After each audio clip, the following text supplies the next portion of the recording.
Hey, this is Flash Acting 1, Mood, Posture, and Posing. So let's open up our project file. Double click to get into the shot comp. Okay, so once you get in here, you'll see we have our character layer with our mannequin. We have a background, which we're going to keep locked. You can ignore this notes layer. I'm going to draw on that. And then we have a bunch of other layers with some images on them. So just hide all of these if they're not already hidden in your file. Okay, we just want to keep the first one unhidden. So now we begin the fun stuff, acting. In this session we won't be animating, we'll be practicing mood and posture for animation. A big part of acting for animation and live action acting is conveying mood. For the most part, we do this through a character's posture. But instead of doing this with our own body in front of a camera, as an actor would, we have to project our acting onto a screen with the character's posture for animation. Timing and posing are the two most important things to remember when blocking your animation. Acting is also conveyed with facial animation and timing of the motion, but we'll get into that a little later. In this session, we'll just focus on posture. So first, let's just take a look at the line of action in a pose. Some common lines are C curves and S curves. Keep this first layer unhidden, and we have this image. Now on all these layers underneath, we have a bunch of images. You can get images out of magazines. I just grabbed all of these online. You can see in this woman's posture, she's got her weight on her right leg, and she's sort of leaning to the right. Let's just take a look at the C curve in her pose. The C curve in her body, or the line of action, goes straight down from the top of her head through the center of her body and down through her leg. So that's something we really want to keep in mind as we're posing our characters out. That's why in the body mechanics sessions, I was always talking about posing out the center of the body first, because I was keeping in mind the line of action of the character. Okay, so hide that one. Let's open up the next one, or unhide the next one. This is more of an extreme C curve. This woman's doing some yoga or something like that. So we can see that the line of action is going right through the center of her body. It includes her arm and into her leg, and that's the main line of action. And then we have her leg. Okay, the next main line of action I want to talk about is S curves. So you can see in this woman's posture, she looks a little depressed. So she's a little bit hunched over, and her back is sort of in the shape of an S. So the line of action in this pose will go right through the top of her head and follow the main body position. So her posture displays an S curve, and you can really see that in the hunch of her back, and then the curve of her hips here. And that's what gives us this S curve shape. Alright, so this next one is more of an extreme. There's some extreme S curves going on here. So here's the line of action for a run. In a run pose, there's basically C curves and S curves. So we can see the main line of action sort of goes through her body and into her leg. So this is more of a C curve. And then there's S curves in here as well. You can see her arms. There's an S curve here, and then we have her leg. So when creating our poses, we really need to think about S curves, C curves, and when we put it all together, it looks like these abstract designs in animation. Those I just wanted to show you. Let's talk about line of action. And now for the next one, go down to the layer that says Joyful 1. Make sure everything else is hidden, and just unhide Joyful 1. I'll just explain what we have. We have three joyful poses, 3 poses of despair, where the character looks like they're just sad and depressed, and then 3 poses of angry. So what we probably should do before we move forward is just lock all these layers. I don't want you to move any of these images around. We're going to keep the images on the right side, and we're going to pose our character over on the left. If for some of the images, for some of the poses, you want to switch them around, you can unlock it and move the image to the left side and then the mannequin to the right. But for the most part, we just want to have the mannequin and the images on either side. Please don't place the mannequin over the image. I'd like for you to pose the character, to pose the mannequin beside the image. Alright, so let's go to our character and start roughing in this pose. You can see we have a major C curve going on in this joyful pose. Goes right up the center of the body. Now notice that his heel is directly underneath his head. This is how he's balancing himself so he doesn't fall over, and we have to keep that in mind as well when we're posing our characters. They're leaning back or they're leaning forward. Now if he was leaning forward in the opposite C curve, he would have his leg out directly under his head. Alright, so let's go to our mannequin. Double click to get inside the comp. Just get the mannequin into this happy pose, and we're going to practice posing. I also want to talk about silhouettes. Now the next class is going to be focused on silhouettes. I'll just touch on it here. When we're posing our characters, we really want to take a look at the negative and positive space. So the positive space is all the area inside this character's silhouette, and the negative space is the areas, say for example inside the arm here, the spaces between say the fist and the head, and this whole area where it's not inside of his body. If his legs were separated, we'd be looking at in between here, any white area. So that's a negative space. So we really want to pay attention to negative and positive spaces as well as the line of action. So let's work on the center of his body first and get him into the general pose. Now as we're working along here, you might find that you don't have the right body parts for any particular pose, so we can create them as we go along.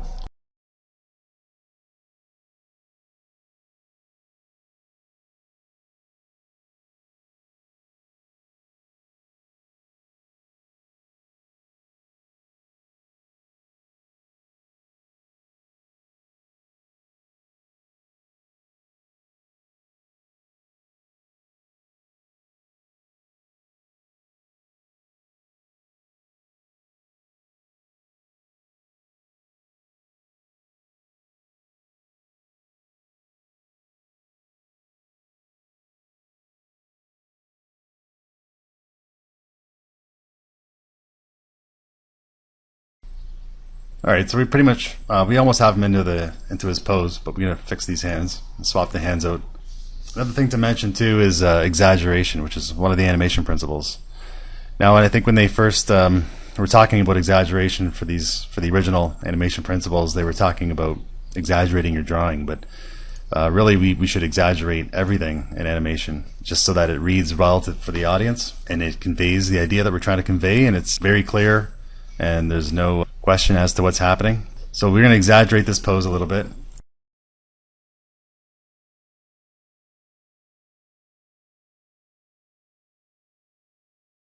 And as I was talking about earlier with balance, you want to make sure that you get that foot underneath his head. Otherwise it looks like he's going to, as it is now, it looks like he should really fall over. So we really want to get that foot underneath his head so that he maintains balance.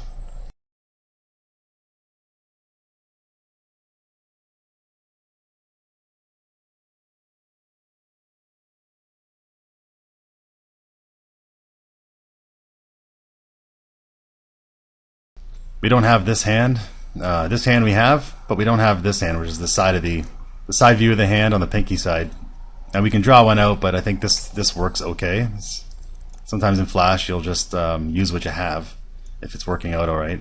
But if you want, you can draw that one out. You can see that we used torso number 2 and we flipped it around. Now the bottom's not really hooking up very well with the pelvis. It really should come along this way here. So what you could do is, what I would like for you guys to do is to go inside, and you'll see that you have these 3/4 front profile, back 3/4 back. There's pelvises for every view.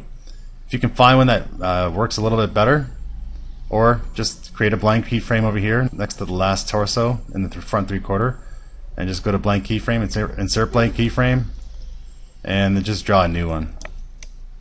Really all you have to do, if we use torso number 2 up here, you can just copy and paste it to the end and just modify it. Just modify it so that the line connects better to the body.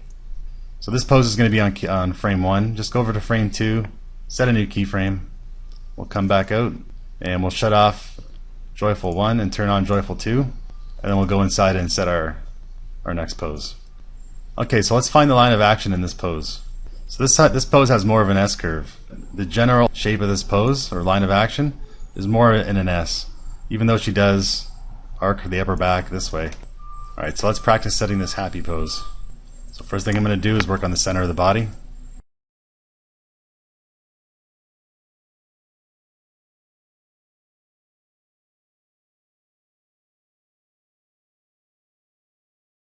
Alright, so let's switch his head around. You'll see that her head is mostly in front view, so we'll double click on the head, and let's take a look at where the front view is. It's on frame 10. You can see it right there. It's on frame 10, and then so in the properties, I'll double click to get out of here. Make sure his head's selected, and then in the properties, we'll change the instance to 10. Now keep in mind, take a look at the negative space inside this inside her head and arm area here. Really pay attention to that. Obviously our character has different proportions than these people do, so you can't get it exactly, but get it as close as you can. And if you can squeeze a little extra out of it, go ahead and do so. Feel free to exaggerate and push it as far as you possibly can.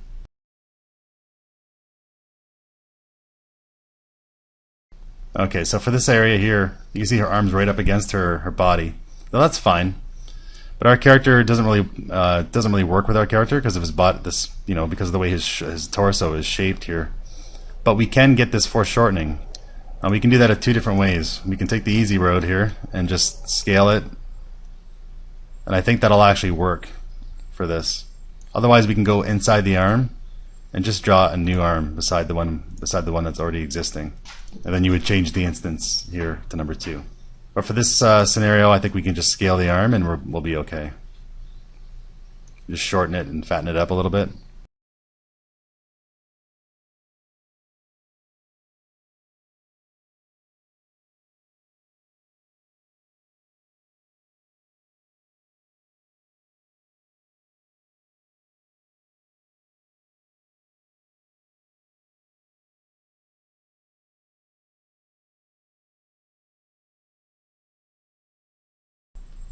Okay, so you can see we pretty much got this mannequin into this happy, joyful position.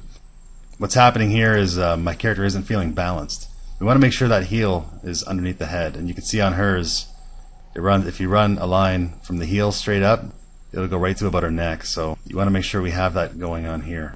I'm just going to bring that foot right over, just place that where we want it, and then we'll adjust the leg.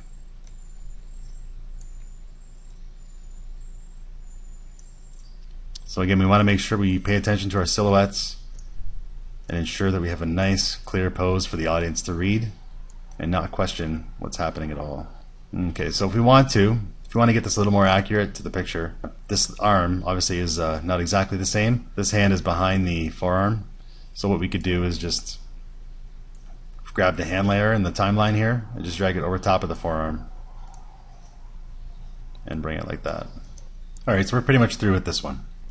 Let's click back out. You'll see he went back to the first one. So we can change this now. Select your mannequin comp. In the properties, set it to single frame. So if we set this number to 2, it'll go to the second pose. We can push up with our up and down arrow keys. It's a happy dance. Alright, so 1 and 2. I'm going to put it on 3. So over to our layers area here. Let's turn off Joyful 2 and turn on Joyful 3. So let's set another row of keyframes. Alright, so let's find the line of action in this drawing, or in this pose. The back is arced, but the leg is straight, so it's really a C curve. And then we have this action going on with the arms. So you can see the abstract design here. Keep in mind too the angles at which the hands are at, and the shoulders, and the chest, and the hips, and the knees. So you can see you have this change in angles as the body twists and bends.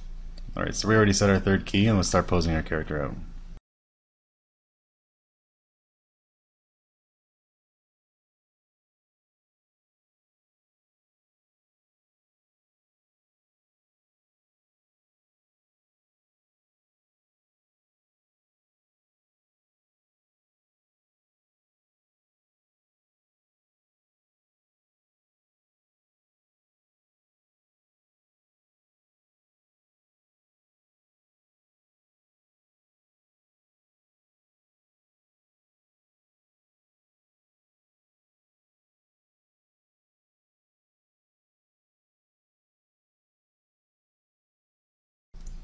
Okay, so to exaggerate this arm up in the air, I'm just going to stretch this out. You don't want to do it too much. You don't want it to be too obvious. It's good for exaggeration. I mean, after all, we do in classical animation, we do stretch out our limbs all the time.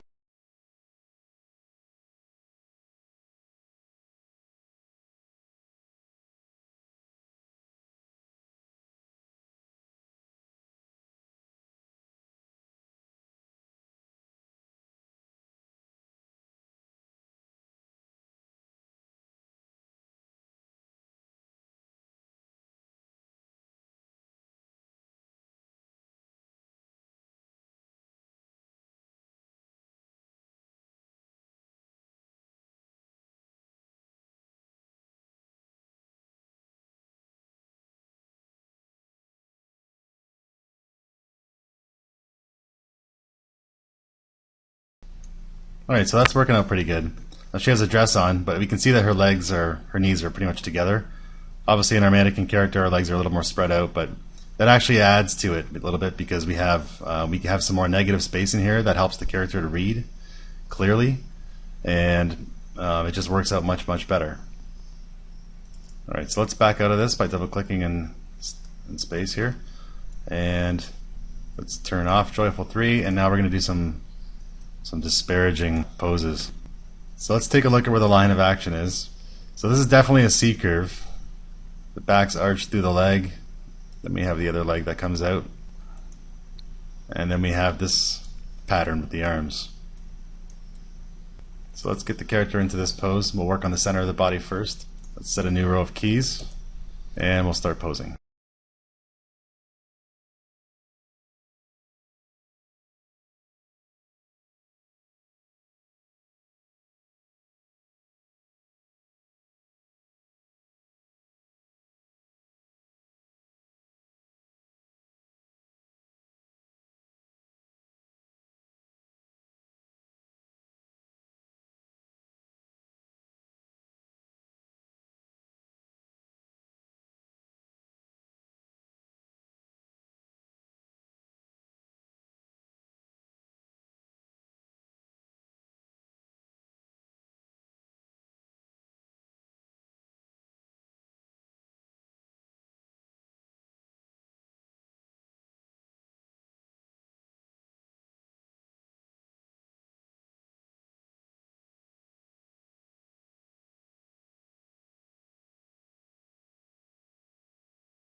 I don't love how that head looks when it's skewed. So I would definitely create a new head for this, which wouldn't be too hard considering it's just a globe.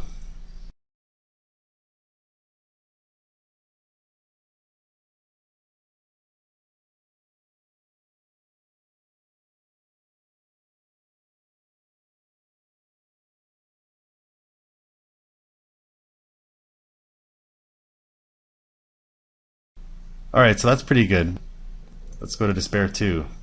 This guy just looks like his dog died or something, or he lost his job, or his wife just left him or something. Just horrible. So we'll go to the next row of frames, and we'll set a new key. We get this nice C-curve action going on. There's an S-curve in the arm, and this is just an angular pattern. And then we have that happening with the leg. So you can see just with some lines we have this abstract shape that sort of defines our pose. Alright, so let's go into our character and we'll just start posing him out.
One thing that's terribly wrong with this pose is the hand is sitting over top of these legs, and we don't want to have that. We want to have some this is what I was talking about with negative space. We really want to have some more negative space in here around the hand to show that where this hand is, so this pose is conveyed clearly to the audience.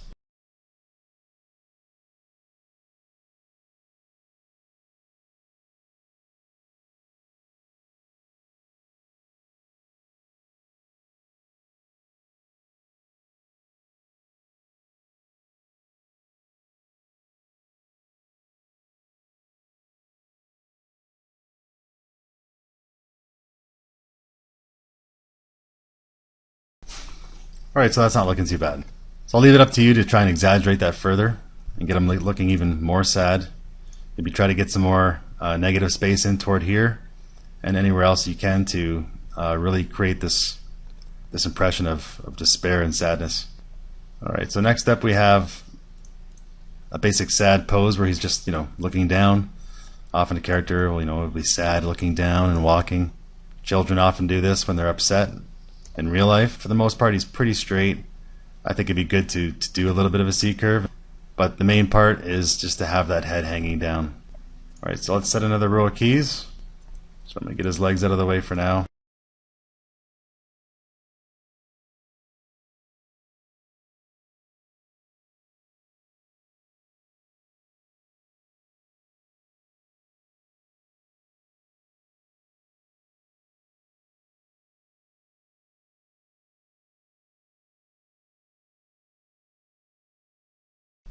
So we can keep these shoulders drooping down.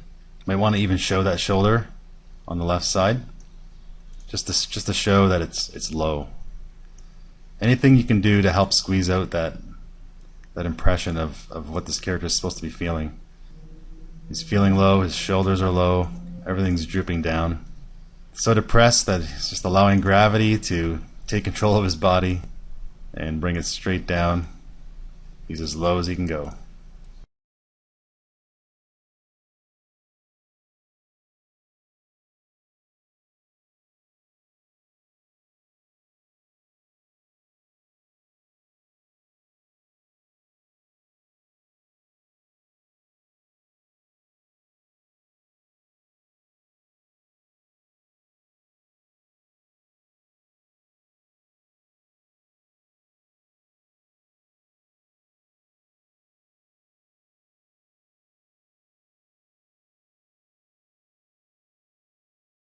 Okay. Alright, so that's pretty much it for this guy. Now we can probably exaggerate that a little further by maybe bringing the pelvis out a little bit. So bringing that out will bringing that arm over to the right will create a little more negative space in here, possibly making this more clear. That also helped. So just do your best with the negative space and keep thinking about negative space, positive space, and lines of action. And just squeeze out as much emotion as possible with these poses. Let's shut off Despair 3 and we'll turn on Angry 1. So now we're going to do 3 angry poses. Now when a person's angry, they tend to tense their body up and stiffen up all their limbs. A tense pose. So the abstract design tends to get a little more angular. And you can see here, instead of a C curve, his upper body's a little more straight than usual. You can go with a C curve, but it's kind of a hard C. Arms are straight and stiff, and you have these angular, even the finger is straight. Neck is usually straight with the body. So let's get inside our mannequin and set a new row of keys.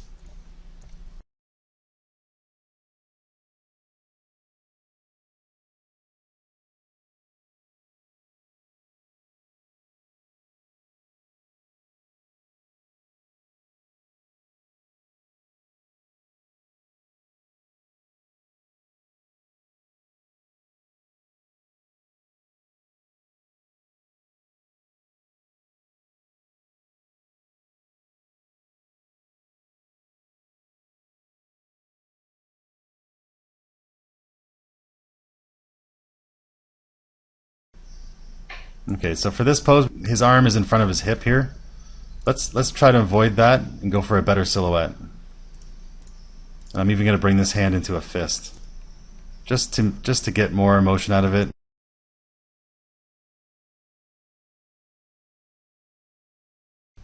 All right, so that's working a little better. Bringing that leg back really helped, actually. All right, so let's turn off our Angry 1. We'll go to Angry 2. His posture is very straight down, up and down, and we have this very symmetrical position with the arms. You can see all your negative spacing here. The challenge is always to get it to look more angry than the actual model looks.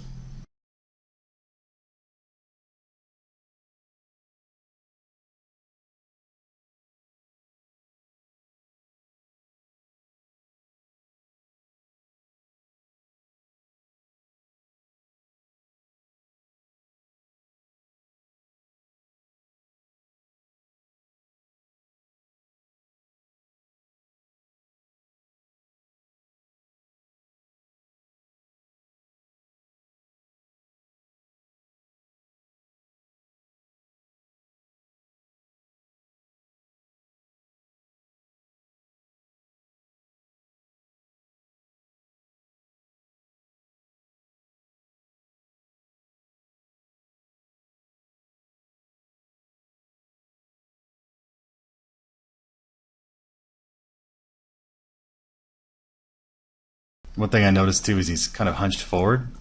That kind of adds to it. So our mannequin does not currently look as angry as this guy does. So we have to do whatever we can to try and get this pose to look as angry as possible and convey the idea of anger. Alright, so let's do our last one. Again, with these angry poses, you don't see too many C curves or S curves. Everything's pretty straight. So his body's pretty straight, his arms are straight. This is very rigid. Even his neck is straight out. Alright, so let's go in and see what we can do here. We'll set a new key.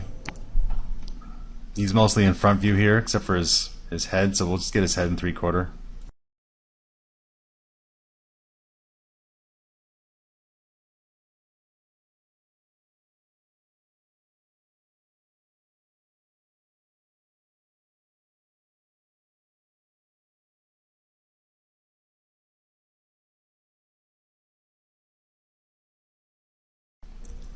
We can't see the legs in this one, but we'll just make them up as we go here.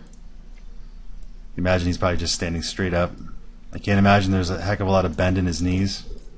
You can see that I extended this arm out a little bit further to create a little more space between the body, the main body, between the torso and the arm, and I spread his legs out a little bit because I'm feeling like that's going to help.